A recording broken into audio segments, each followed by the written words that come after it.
اچھا ثنا بلوچ صاحب، دیکھتے ہیں کہ بلوچستان میں جو نوجوان ہیں وہ پہلے سے زیادہ مایوس دکھائی دیتے ہیں. پہلے نوجوان، پھر پڑھے لکھے نوجوان، اور اب جو ہے خواتین بھی پہاڑوں کا رخ کرتی ہوئی نظر دکھائی دیتی ہیں. تو یہ کتنا بڑا خطرہ ہو سکتا ہے؟ بین صاحبہ، آپ کو اس بات کا علم ہے کہ بلوچستان میں کی جو 62% آبادی ہے وہ نوجوانوں پر مشتمل ہے، جو تقریباً 18 سال سے لے کر 27 سال تک کے نوجوان ہیں، 30 سال تک کے نوجوان ہیں، ان پر مشتمل ہے. نوجوانوں کی آبادی کسی بھی معاشرے کے لیے سب سے بڑا وسیلہ نعمت ہے. وہ اس لیے ہوتا ہے کہ وہ بڑا انرجیٹک، توانا، سوچ رکھنے والا، اور کسی بھی کام کے لیے جب ایک طرف اگر وہ اس کی طرف رخ موڑ لے وہ تاریخ بدل دیتا ہے.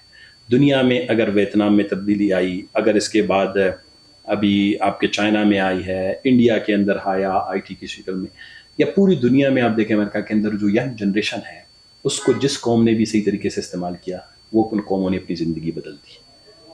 بلوچستان کے اندر بس قسمتی سی یہی ہے، یہ جو جنگی بیانیاں اور جنگی حکومت جو قائم ہے سب جنگی منافع خوروں کی، یہ ان کے پاس بلوچستان کی 62% جو آبادی ہے اس سے متعلق ایک پالیسی بھی نہیں ہے. بلوچستان میں یوتھ سے متعلق 50 کروڑ روپے کا ایک اسکیم تھا. کرپشن کی بات ہر چیز میں، یوتھ پالیسی بننی تھی. یوتھ پالیسی کے لیے پشاور کی ایک کمپنی کو جو ہے وہ ٹیکہ دے دیا، انہوں نے کاپی پیسٹ کر کے کچھ صفحات پر مشتمل ایک رپورٹ بنا کے چلے گئے، بجائے کہ ہم نے خیر بلوچستان اسمبلی میں 12 اس پہ بات کی ہے. بلوچستان کی 62% نوجوان اس وقت، ایک تو یہ ہے کہ قومی محرومی، معاشی محرومی، معاشرتی محرومی، انتظامی محرومی، عزت نفس کا جو ان کا سے متعلق ان کی جو پریشانیاں یا ان کے اوپر جو دباؤ ہے یا اس کو متاثر کرنے کی، ان چیزوں نے ان پر بڑا نفسیاتی اثر ڈالا ہے. میں ہمیشہ یہ کہتا ہوں کہ سیاست صرف انسان جو ہیں، ہم انسان جو ہیں وہ کھانے پینے والے جانور نہیں ہیں. ہم رنگوں کے ساتھ، ہم معاشرے کے ساتھ، ہم سڑکوں کے ساتھ، ہم بجلی کے کمبوں کے ساتھ، پانی کے پائپ لائنوں کے ساتھ، ان تمام چیزوں کے ساتھ نفسیاتی طور پر انسانی معاشرہ دوسروں کو دیکھتا ہے، اپنے آپ کو اس کے برابر لانے کی ضرورت محسوس کرتا ہے. جب بلوچستان کا نوجوان اپنے وطن سے سونا چاندی اگلتے ہوئے نکلتے ہوئے دیکھتا ہے، گیس نکلتے ہوئے دیکھتا ہے، وسائل کی غیر منصفانہ تقسیم دیتا ہے، پاکستان میں ہر دوسری بات پر جب اس کو تانے دیے جاتے ہیں کہ آپ کی آبادی کم ہے، وہ اپنے آپ کو اس معاشرے کا برابر کا، بلکہ میں تو کہتا ہوں برابر سے بھی نیچے کا شہری ہی نہیں سمجھ رہا. اس لیے اس نوجوان نے جو ہے نفسیاتی طور پر یہ طے کر لیا کہ میں نے ویسے بھوک سے مرنا ہے، بے روزگاری سے مرنا ہے، بدحالی سے مرنا ہے، عزت اور احترام سے محرومی سے مرنا ہے. اسی لیے یہ جو رد عمل کسی بھی معاشرے میں پیدا ہوتا ہے، اس کے بہت بڑے سماجی پہلو ہوتے ہیں، اس کے نفسیاتی پہلو ہوتے ہیں، اس کے معاشی پہلو ہوتے ہیں، معاشرتی پہلو ہوتے ہیں. تو نوجوانوں سے متعلق ان تمام چیزوں کو مد نظر رکھ کے اگر کوئی پالیسی بنائی جاتی، نوجوانوں کو ایک آؤٹ لیٹ یا اپنے جو یہ انرجی ہے، توانائی کو کہیں اور استعمال کرنے کا ذریعہ ملتا، تو شاید نوجوانوں کی بہت بڑی تعداد اس طرف ڈائیورٹ ہو جاتی، اس طرف منتقل ہو جاتی. نہ اچھے کالج، نہ اچھے اسکول، نہ اچھے آئی ٹی کے سینٹر، نہ روزگار کے ذرائع، نہ ہیومن ریسورس. میں نے کہا نا، ہیومن ریسورس ڈیولپمنٹ کی مد میں، بی ٹیفٹا کی مد میں یورپین یونین کا پیسہ تھا، فیڈرل گورنمنٹ کا، راولپنڈی کے 5-6 کمپنیوں کو ٹیکے دے کے وہ 9-10 ارب روپے انہوں نے کھا لیے. اسی گورنمنٹ نے لیلان بھی بہت بڑے کیے. تو جب بلوچستان کے نوجوان کے ساتھ اس سطح کی جو ہے زیادتی ہوتی ہے، یا میرے خران میں دیکھ لیں کیا ہے، میرے خران میں 18,000 20,000 نوجوان ہوں گے، 35 ارب روپے 2 سال میں. میں نے ایک یونیورسٹی بنائی، رخشان یونیورسٹی، جو یہی تھا، ریئر ارتھ ایلیمنٹس کے حوالے سے تھا. ایک کتاب آئی ہے دا نیو میپ، یہ دنیا میں بہت ابھی ریسنٹلی آئی ہے، امریکن بہت بڑے ایک رائٹر ہیں، انٹلیکچوئلز ہیں، دانشور ہیں اس شعبے سے. انہوں نے لکھا ہے کہ دنیا کے اندر جو نیا نقشہ ہے وہ ریاستوں کی سرحدات نہیں ہے، اس کے وسائل کے بیس پہ اٹھتا ہے. تو بلوچستان جو ہے قدرتی وسائل، ریئر ارتھ ایلیمنٹس. میں نے رخشان یونیورسٹی بنایا، ویژن یہی تھا کہ یہ رخشان جو ہے، یہ کیونکہ ہم لوگوں کا تقریباً منرل باسکٹ اس کو ہم کہتے ہیں، یا نیچرل ریسورس کا باسکٹ ہے فیوچر کا، یہاں پر ہم اپنے نوجوانوں کو تعلیم دیں گے. میں نے وہ پی ایچ ڈی پی میں ڈالا، پہلے پی ایچ ڈی کے بعد اس کو سلیش کر دیا، نکال دیا. 35 ارب روپے میں صرف نالی اور سڑکوں کے ٹینڈر ہوئے، پیسے بھی سارے کھا لیے گئے.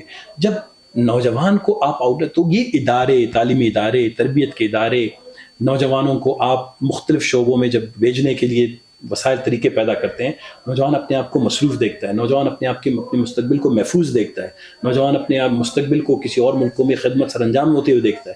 آپ نے سارے آؤٹ لیٹس بند کر دیے. بولتا ہے پکڑتے ہیں، لکھتا ہے پکڑتے ہیں، مجتمع ہوتا ہے، اجتماع کرتا ہے، آپ پکڑتے ہیں. تو نوجوان کا مستقبل پاکستان کے اندر بالخصوص اور بلوچستان کے اندر جو ہے وہ بالعموم میں نہیں دیکھ رہا ہوں کہ بلوچستان میں نوجوانوں سے متعلق کوئی پالیسی ہے.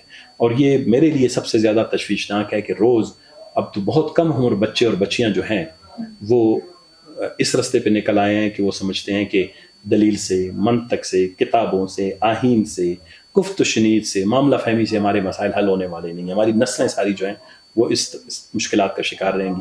انہوں نے ایک رستہ چن لیا ہے. میں خود چاہتا ہوں کہ امن آئے بلوچستان کے اندر، یہ نوجوان بلوچستان کی خوشحالی میں ان کا حصہ ہو، لیکن باعزت طریقے سے، میں باوقار طریقے سے. میں ایک بے وقار اور کم احترامی کی صورت میں بلوچستان کے نوجوانوں کو کسی بھی نظام کا حصہ دیکھنا نہیں چاہتا اور نہ بننا چاہتا. سر میں دوبارہ آپ سے یہ کویسچن کروں گی، کیا سمجھتے ہیں کہ کیا بلوچستان اپنے وسائل ہی کی وجہ سے یہ سب کچھ بھگت رہا ہے، اور بلوچستان کے جو عوام ہیں ان کو کیا ملا؟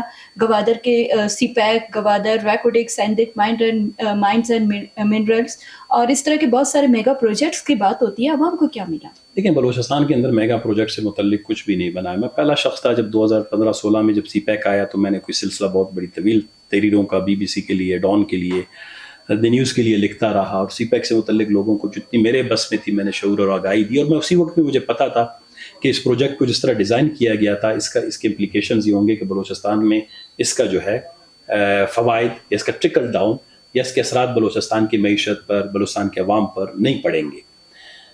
$62 بلین کا یہ اسکیم تھا. 62 سے کم ہو کے اس پہ 30 سے 40 ارب روپے تقریباً انہوں نے جو ہے اس پہ خرچ کیے. اس میں جتنی 12 یا 13 کے قریب جو بڑے انرجی سیکٹر کے، پاور سیکٹر کے بڑے جو وہ بنے کارخانے بنے بجلی پیدا کرنے کے، وہ پنجاب اور سندھ میں لگے. 2000 کلومیٹر کی جو ہے تاریں وہاں پر بچھی گئیں. موٹر ویز بنے، اورنج موٹر لائن بنی. بلوچستان میں سی پیک کے حوالے سے گوادر پورٹ بنا، لیکن گوادر پورٹ 700 ملین کا تھا. پورٹ جو ہے وہ پورے بلوچستان کے لوگوں کی معاشرتی حالت تبدیل نہیں کر سکتا. اس کی امپورٹنس ہے، اکنامک امپورٹنس ہوگی، اسٹریٹجک امپورٹنس ہوگی، لیکن ہم نے کہا تھا، بلکہ میری بعد میں جب میں نے تقریر کی تھی، کہ بلوچستان کو ہیلتھ کوریڈور کی ضرورت ہے، بلوچستان کو ایجوکیشن کی کوریڈور کی ضرورت ہے، بلوچستان کو امپلائمنٹ کی کوریڈور کی ضرورت ہے، انڈسٹریل کوریڈور کی ضرورت ہے. جب تک یہ کوریڈور آپ بلوچستان کے عوام کی مرضی اور منشا کے مطابق ڈیولپ نہیں کریں گے، آپ کے اس طرح کے فینسی پروجیکٹ اسلام آباد کے سب خانوں میں بیٹھ کے بلوچستان کے لوگوں پہ نفسیاتی اثرات بھی نہیں ڈالیں گے اور اس کے معاشی اثرات بھی نہیں ہوں گے. وہ بات سچ ہوئی. بعد میں بھی جتنے بھی پروجیکٹس کا اعلان کیا گیا ہے، چاہے سندک کی شکل میں ہو، سندک تقریباً آلموسٹ ڈپلیٹ ہو گیا، ختم ہو رہا ہے، ریکودک ہے، دوسری چیزیں، بلوچستان کے عوام کو اس سے براہ راست فائدہ حاصل نہیں ہوگا، اس لیے کہ ان اضلاع میں سوئی گیس جہاں سے نکلا ہے وہ بلوچستان پاکستان کا ہیومن ڈیولپمنٹ انڈیکس میں ڈیرا بکری سب سے نیچے ہے. چاغی دوسرے اور تیسرے نمبر پہ سب سے نیچے جو ہے بلوچستان کے اضلاع میں، جو سب سے زیادہ سونے چاندی.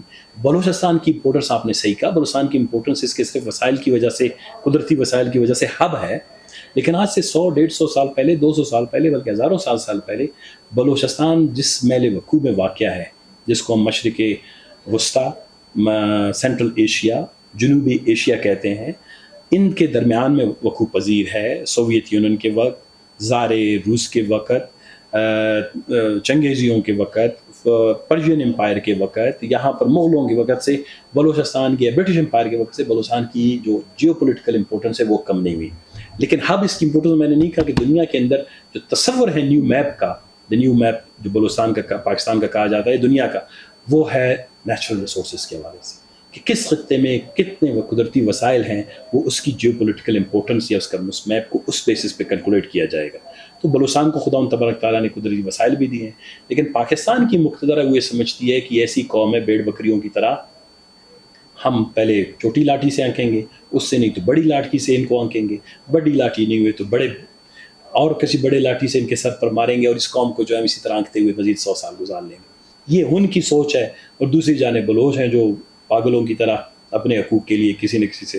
سر ڈاکٹر ماہرنگ بلوچ اور BYC کی دیگر جو قیادت ہے، اس کو قید کرنا ہے، اس فیصلے کو آپ کس نظر سے دیکھتے ہیں؟ غلط فیصلہ. بھی اظہار رائے کی آزادی جو ہے وہ پاکستان کے آئین میں آرٹیکل 19 ہے، اس کے اندر بھی اس کی دی گئی ہے.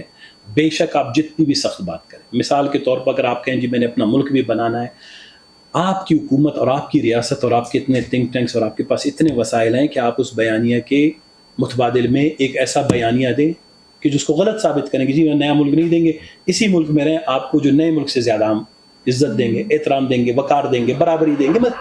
میں دیکھیں دنیا کے اندر جتنی تحریکیں چلیں، یہ ملک اس طرح تو نہیں بنے. آج سے کوئی 30-40 سال پہلے یا جو اقوام متحدہ جب بنا اس سے پہلے ملکوں کی تعداد 60 یا 70 تھی.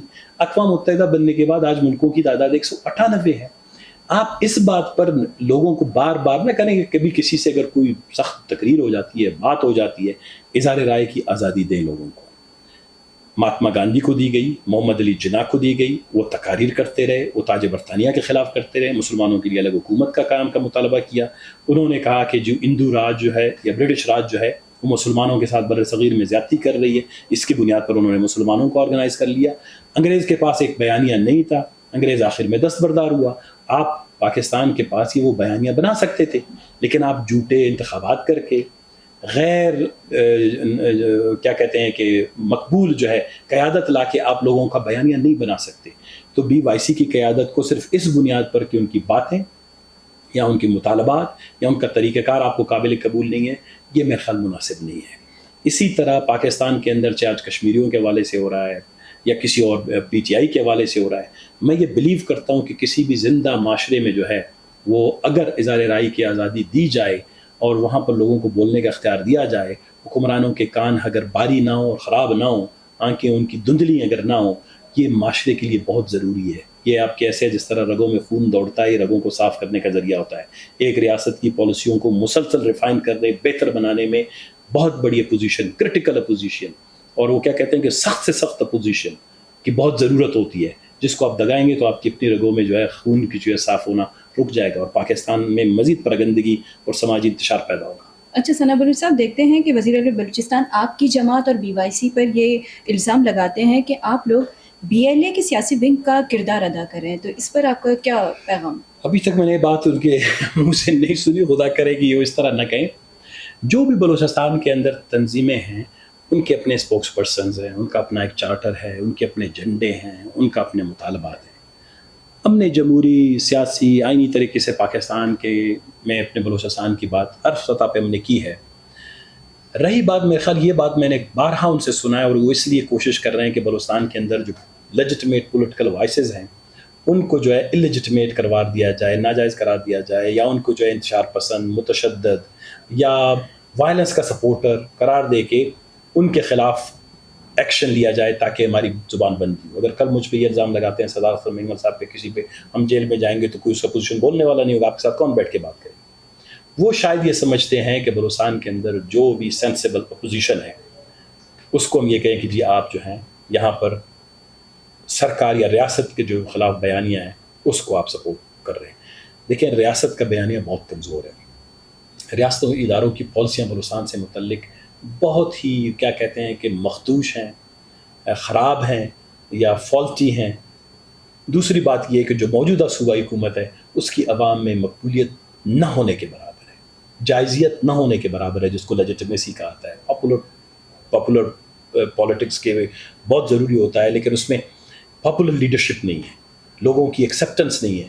تو وہ اپنے ان تمام خامیوں کو چھپانے کے لیے بلوچستان کے اندر جو بھی لوگ بلوچستان کے آئینی, قانونی, اب دیکھیں میں نے بات کی ہے, میں ہر چیز میں کانسٹیٹیوشن کا آرٹیکل کا ذکر کرتا ہوں.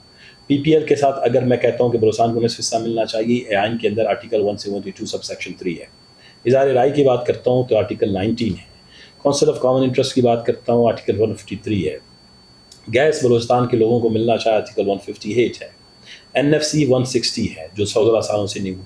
ہم ایسے آئینی بات اگر کرتے ہیں, اگر ان کو اس کے باوجود بھی اگر بلوچستان کا میں نے اگر غربت سے متعلق, بے روزگاری سے متعلق, صنعتی پسماندگی سے متعلق, سڑکوں سے محرومی سے متعلق, بلوچستان کے لوگوں کی عزت, احترام اور وقار سے محرومی سے متعلق کوئی بات کی ہے, تو میں نے دنیا جہاں کے لیٹسٹ سے لیٹسٹ رپورٹ دی ہیں. ابھی پاکستان اکنامک سروے جون میں ان کے بجٹ سے پہلے شائع ہوتا ہے ایک دن, اس نے بلوچستان کے اندر غربت کی شرح سب سے زیادہ بتائی ہے, اور یہ بھی بتایا ہے کہ 2 سالوں میں بلوچستان کے اندر غربت کی شرح میں مزید 6 سے 7% اضافہ ہوا.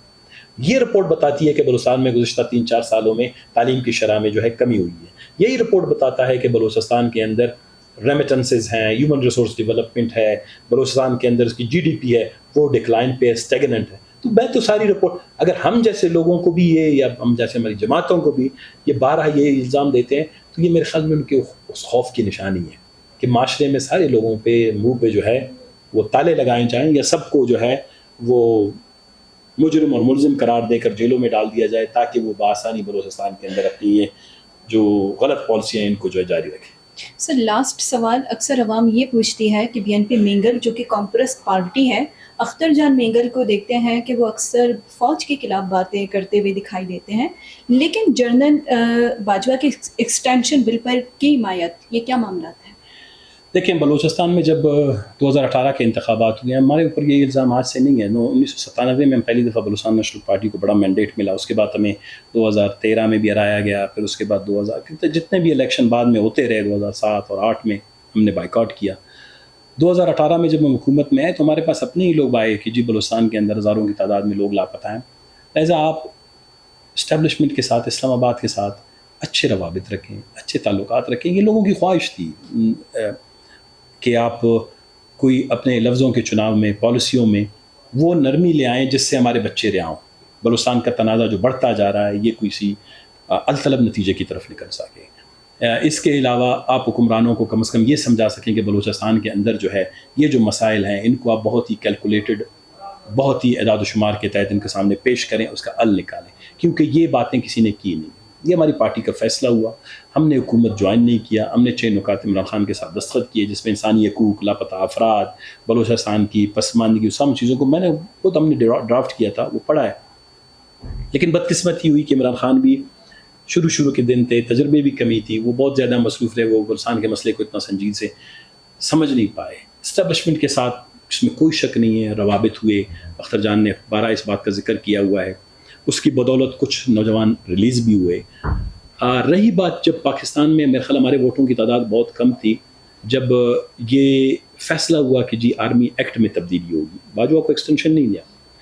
پاکستان کے اندر قوانین ہیں، آرمی ایکٹ ایک قانون ہے، لیویز ایکٹ ایک قانون ہے، پولیس ایکٹ ایک قانون ہے. ہم نے کئی قوانین میں اتار چڑھاؤ اور تبدیلیاں کی ہیں.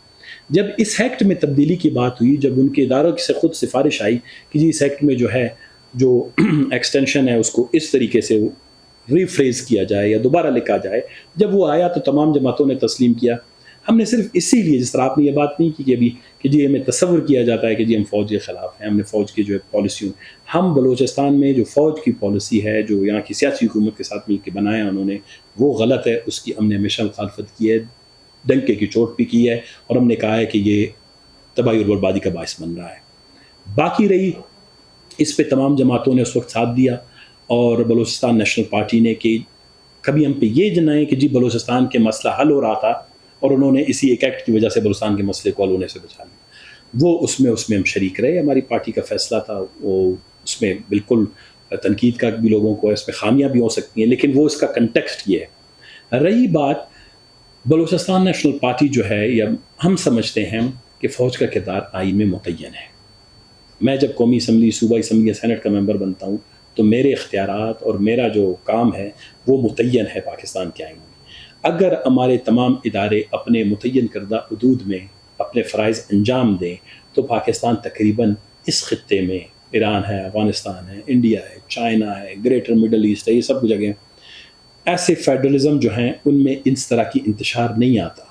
اگر میں اپنے دائرہ کار سے نکلنا چاہوں، میرے ساتھ اور آپ کا ایک تعلق ہے، اخلاق کا دائرے میں رہ کے آپ سے بات کروں، ٹھیک ہے، میں آپ ساتھ لڑائی جھگڑا شروع کروں، گالم گلوچ کروں، دست و گریبان ہونا شروع کر دوں، یا آپ کے ذمہ داریاں میں بھی نبھانا شروع کر دوں، میں ساتھ میں اینکر بھی بنوں اور اپنے سوال خود بناؤں، جواب بھی خود دوں، تو پھر آپ کہیں گے کہ جی آپ غلط کر رہے ہیں.